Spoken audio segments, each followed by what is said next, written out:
Un evento che ha unito memoria, riconoscenza, sport e futuro.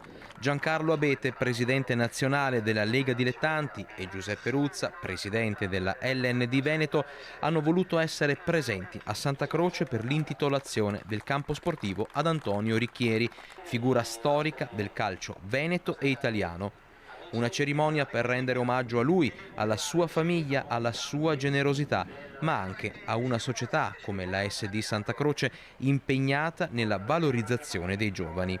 Prima del taglio del nastro c'è stata l'occasione per parlare dell'abolizione del vincolo sportivo. Noi già avemmo alcuni anni or sono un intervento statutario che prevedeva che il limite di età passasse dai 25 ai 24 anni e questa realtà la applicheremo a partire dalla stagione 2022-2023 anche in relazione alla riforma dello sport.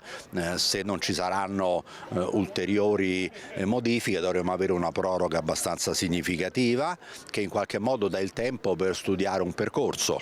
Con Giuseppe Ruzza il focus si è spostato sul calcio dilettantistico veneto.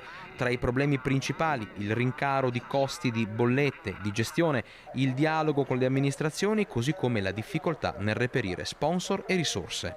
Hai fatto un'analisi perfetta, non poteva essere migliore, questi sono i problemi. Se vuoi ci aggiungiamo un attimo il problema della riforma dello sport, cioè il vincolo, il contratto di lavoro sportivo e quant'altro.